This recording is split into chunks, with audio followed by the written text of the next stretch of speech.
Good afternoon and welcome to the 14th Regulators and Policymakers Retreat being organized by IPAI here in Goa. We are at the IPAI studio and I have the honor of introducing to our viewers in the power sector, especially Mr. Pavan Varma, former Indian Ambassador to Bhutan. Mr. Varma, welcome to the retreat, sir, to the IPAI studio. Sir, we'd like to know, given the fact that this rich diplomatic experience plus your wonderful innings that is even blossoming further as an author, you have written at least one of the great works of Indian, what would you say, sociology or perhaps economics, a little bit of politics, right? The great Indian, looking at the great Indian middle class, as it were. You've also written a number of other books, which analyze crucial aspects of Indian society, coming from the historical perspective to where we are heading. What do you think, sir, is the current state of play in India, as it were, in terms of society, politics, and social change? Well, certainly India is going through a transition where one thing has emerged very clearly. We cannot go on doing what we are continuing to do. This country needs change. But change needs direction. Change needs an engagement with ideas. Merely anger with the system or alienation from it, without engaging with ideas, will be derailed, subsumed, subverted or forgotten. So this is the time when the challenge before us is to engage with ideas. In my latest book, Chanakya's New Manifesto, I take up 5 issues: governance, democracy, corruption, national security, and the strategy to build a genuinely inclusive society. I believe that we need not only to analyze symptoms, but look at where that change is to go. Now, how do you bring about change? Systems do not change on their own. Establishments do not cede their prerogatives in order to adopt the new on their own. We need public pressure. I have myself joined politics and now I am advisor to Nitish Kumar, but that is another matter. We need public pressure for change. And in this respect, if you were asking me what is happening socially also, the middle class has emerged as a potent force. 1998, it was numbered at about 28 million only. If you took a criteria of rupees 1 lakh, any household that earns rupees 1 lakh. Today it is estimated by that criteria to be something in the vicinity of 170 million people. And the projections are that by 2015 this will be touching 280 million. Now it's a large critical mass. It is also pan-Indian. Very often, although it cannot completely disown caste, but circumstances have made it, in a sense, far more cosmopolitan. It is connected to each other immediately through the mobile and through social media. And it is watching the same news on electronic media which is broadcast 24 hours a day. We need to see if this can emerge as a pressure in order to bring about the change. Of course, there are other groups now more politically empowered. The idea is a national consensus on the primacy and priority of change. Now, one of the biggest constituencies, electoral constituencies, would be the state of UP. Now, whosoever wins UP gets a big say in the number of seats in parliament, etc. What do you think is the voting pattern over there? What kind of leaders are being elected over there? And how can we change India on the basis of what is happening in UP? Well, UP is a big state, the state where I am working now. Bihar is a big state. But what happens in UP is that, and in Bihar also, that very often there are primarily the loyalties of caste. And people's options in terms of alternatives are limited. So it becomes more a game of political arithmetic, often cynically planned, rather than engaging people on new ideas of change, or on new governance agenda, or on new plans of action to bring about change on the ground and touch the quality of lives of people. So we have to bring about that change. One thing that is good is, and it's a very slow, incremental process, sometimes invisible but definitely emerging, is that even a voter who may be influenced by caste or other primeval loyalty is today beginning to ask, that's all right if I belong to your caste or you belong to mine. Where is the road? Where is the hospital? Where is the school? Where are your promises? What have you done for the quality of my life, for my children's education, for my longevity, for my income, for my job opportunity?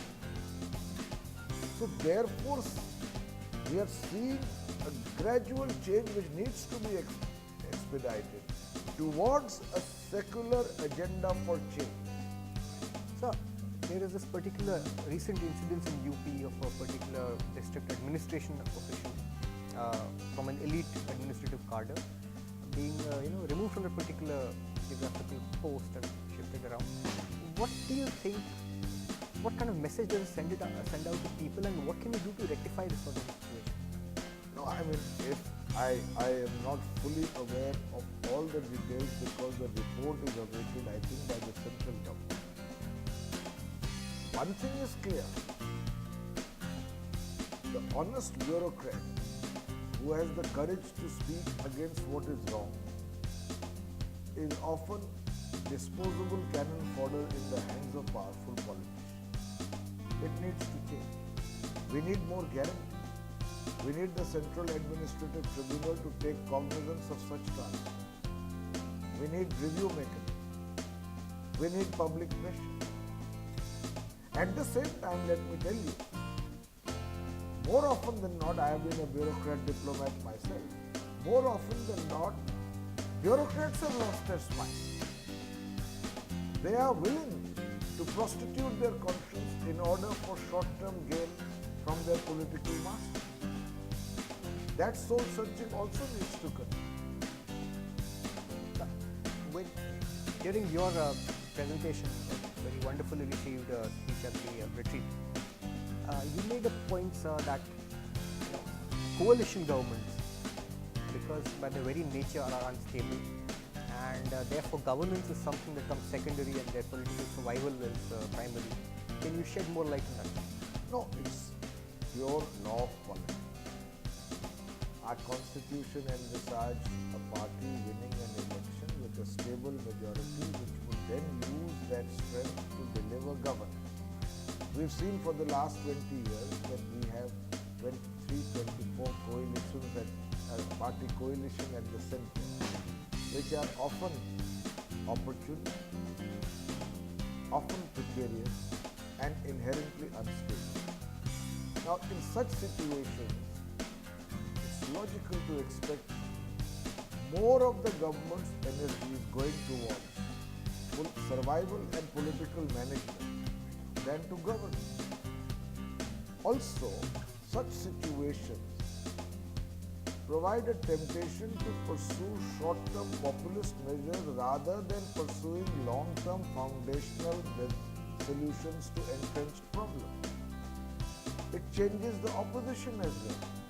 Instead of the discussion of an issue on merits, the opposition becomes predatory, looking at any issue not on merit but in its potential to embarrass, destabilize or topple the government. So the whole fulcrum of democracy gets vitiated. We need to find a solution. Finally, sir, you are the advisor to the Chief Minister of Bihar, a state that has turned its fortune around in the last 1 decade, and a state that is now possibly the second or the first largest growing state. That state of Bihar has actually won a power award for the maximum or maximum number of rural electrification connections that have been given in a short span of about 3-4 years. Sir, what can the case study of Bihar show to the rest of India as a model of growth and turnaround? Two things. I say this because that, in my view, is what Nitish Kumar, the Chief Minister, stands for. Clean politics, good government. I believe that politics which has a focus which is to deliver governance on a sustained and disciplined manner with a great deal of attention to detail and a vision that encompasses all the people rather than a lopsided growth which may seem spectacular in certain areas but ignores those who are more marginalized and weaker. That kind of growth can show results. Bihar is a classic example. Mr. Nitish Kumar inherited a state when he came to power in 2005, which was ravaged beyond description under 15 years of misrule of Mr. Lalu Yadav. That was verifiable, transparent on the ground. People could not come out of their house after 6 p.m. All growth had stopped. To build from there, I think it gives the one lesson that even in the most adverse circumstances, a good leader focused on good governance can deliver results. Finally, sir, I'll bring this comparison back again because UP and Bihar are almost contiguous in terms of social economic indicators. Bihar has almost done away with this caste system voting of people in. People have actually, in the last election, it is widely seen and perceived that Bihar has voted for development.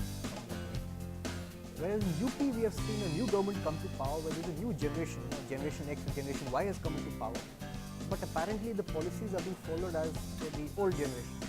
So do you think a generational shift in politics makes a difference, or can the old generation really have new perspectives and new thoughts coming to play? So I will put it to you like this. Ultimately, you need a leader with vision.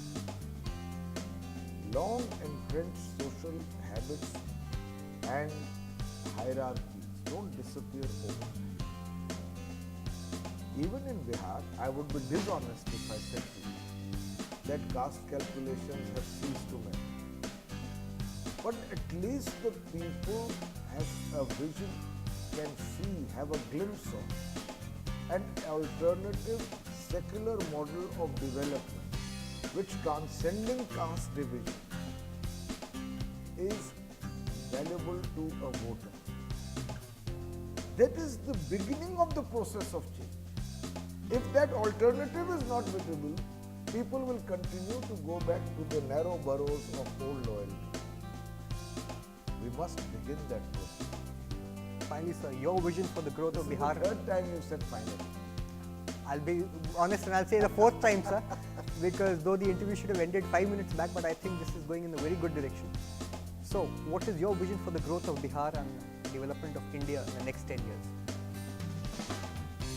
For Bihar, I believe it needs more time to achieve now its second development of growth.